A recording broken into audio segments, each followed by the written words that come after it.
Sarah Chard.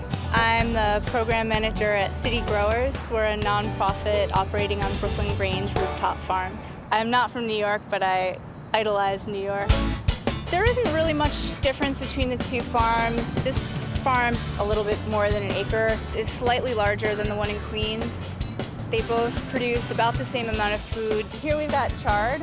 Usually the red ones are called something like ruby red. Here you can even see how it has these little streams. Then the water moves through. Right here are called Mizuna. Anyone who's ever had any kind of just picked food can testify that it tastes a million times better than something that's been, bought from the grocery store. Tomatoes that we grow here, they're ripened on the vine and then they're picked. Tomatoes that you get in your grocery store, they're basically picked green, shipped to a gassing center and sprayed with ethylene, which turns them red. So they're all these perfect looking tomatoes on the shelves, but really it's just an unripe tomato that's kind of spray painted red. Before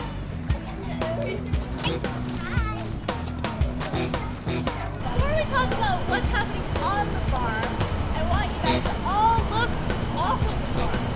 I actually have nothing to do with the selling of the vegetables. My job is really more trying to figure out ways to use the farm to teach kids about not only agriculture, but the environment. I love working with city kids. The wonder in their eyes when they discover something new. This one girl, she found a huge clump of worms. There were probably about 100 worms in her hand. This little kid, he was just like, yo, she got mad worms, she got mad worms. Like really excited.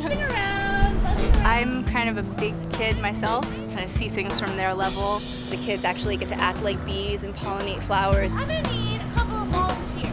It's hard to describe pollination in words. It's so wordy, and I'm talking to these second graders, and I see their eyes glazing over, so I was like, let's just be flowers and bees, measure head. So I'm getting the nectar out of the flower. Through those silly fun activities and kind of learning how interesting bees are, hopefully moving forward they'll have a greater respect for bees and not be so afraid of them.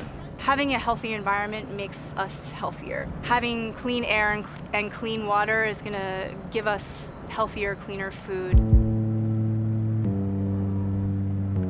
I think that you're going to see more and more rooftop farms. Our main goal in this whole kind of urban agriculture movement is about creating more of this. It's really the local food system versus the industrial food system. So we want more urban farms. I want everyone to find one tomato. I lead all of the tours on the farm with the kids, so I'm basically a teacher during school hours. There's something about bringing something new to the kids. It gives me energy. It kind of gets me through the day. These tomato seeds have been sitting here for about a week and a half.